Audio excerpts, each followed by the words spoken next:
going to be regular with back-to-backs the rest of the year? We'll see. It's not automatic, but just see how it goes. How do you see him building his confidence? I mean, he was a confident player to begin with, but going through what he did and the game that he had the last time, probably his best in the Warriors uniform. How do you see that confidence coming along? I think it's like one of those stock market graphs from 50 years ago. You know, it's like this. He has some nights where he doesn't feel great and he takes a step back, but in general he's trending in the right direction. And the other night I thought he made some moves around the basket that he wasn't capable of making a couple weeks ago. So he's getting more and more comfortable with his movement, his agility, and more and more confident as he feels his body adapting and feels his ability to play through the speed and strength of what happens in an NBA game. In an ideal world, how big would you like your rotation for the playoffs? Do you have any number in mind? No, I don't have a number in mind. It'll probably be based on matchups, who we're playing, and I think there's obviously, if we're healthy, there's 8 guys who are going to play for sure, and then I think beyond that it'll be matchup based, and I'm confident that I can put any of our guys out there and they can give us good minutes. But it's not like it was maybe a few years ago where we were playing 10 guys and we knew we were going to play 10 guys. So it's a little different team. So we'll get there when we get there. Steve, what have you made of we've seen similar phenomena before, but the Dwyane Wade tour, how it's applause in every arena, no matter where he goes, guys lining up with jerseys and all that. I don't think any of us knew what to expect, but what does it say about his impact that so many players have said we want to really pay tribute to him? Yeah, well, I think it's great. I mean, I've enjoyed watching it on TV. I enjoyed seeing it at Oracle. The video tributes, the jersey exchange, the applause from the fans. So it all shows you what Dwyane has meant to this league, and I think when you see all the younger players in the league, how much they revere him, you realize and you remember. All right, you go back to 06, when he was Finals MVP as a young player. A lot of guys in the league were like 10 years old watching, and so they idolized him. So he is one of the modern day stars who a lot of the current players idolized, mimicked, watched, and same goes for Kobe, but LeBron, Dwyane, and Dirk Nowitzki both. You're seeing the same thing with Dirk everywhere he goes. So I think it's great to see. Steve, what the NBA rescinded this other night, did they provide any explanation of kind of the distinction of how to read that rule with the shoe? Yeah. It's a difficult one. They understood the safety issue, and so that's why they rescinded the technical. At the same time, you got to be a little careful when you're throwing something into the crowd, right? If there's a lot of fans who are sometimes looking at their phones, maybe talking to somebody, maybe they're not watching. Somebody gets hit with a shoe, that's pretty dangerous. Especially, these guys have big feet. So, I guess the ideal thing to do is pick it up and throw it to the sidelines and not throw a line drive into the stands. Easier said than done, but I thought they were reasonable in taking the technical back. See, getting back to Dwyane, how tough would it be to coach a guy who he can still give you what he gives you, yet it's his last year, in a playoff push? How do you compartmentalize all of that? How do you? Well, I don't think it's that hard because he's still really good. Yeah.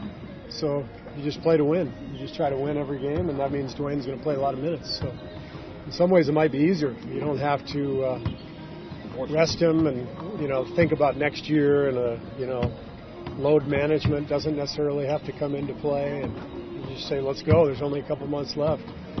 So I don't know. I mean, it's a question for Spo, but it's seeing how well he's playing and how well he played against us a couple weeks ago. Doesn't seem like it'd be too much of an issue. Does it become increasingly difficult to kind of fully gauge teams in the regular season in terms of what that's going to mean for the playoffs, whether that's all the load management or guys not focused, really good or bad?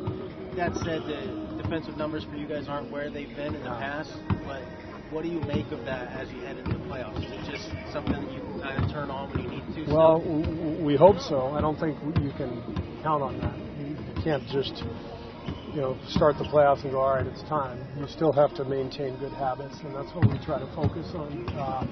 And to be really frank, our habits have been awful for the last couple of weeks. Really, starting with that Miami game,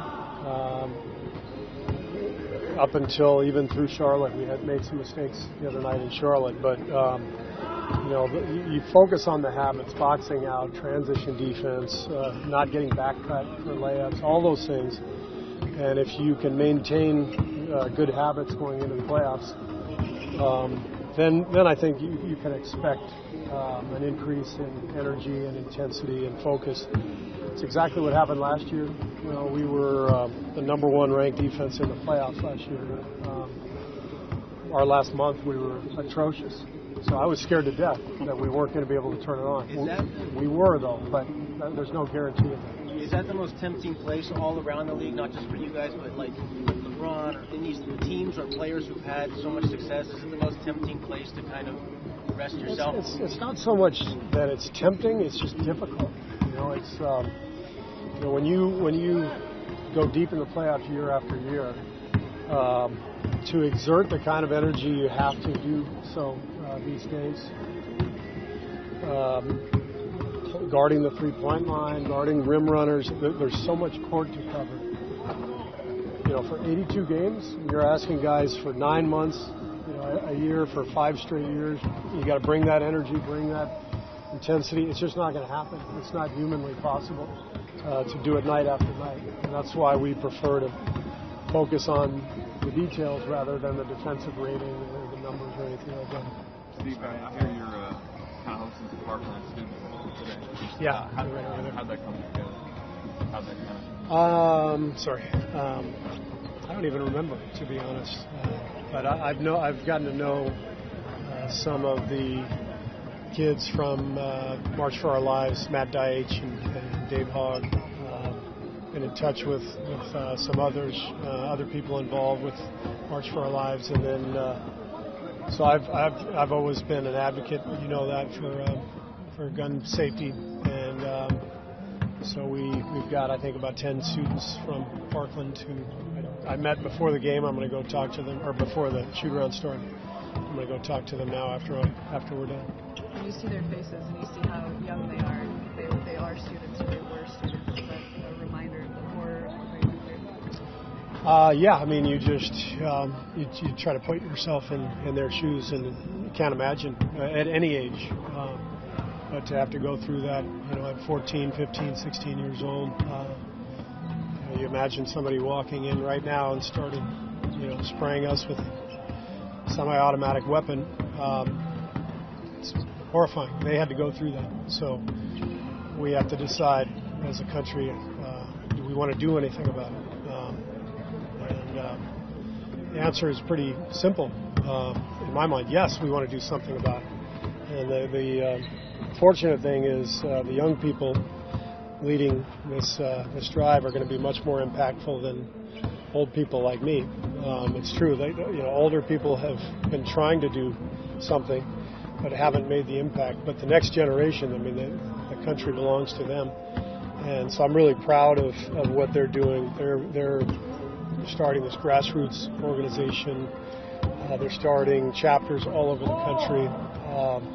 And they're trying to do something that we all should be doing, which is to protect each other.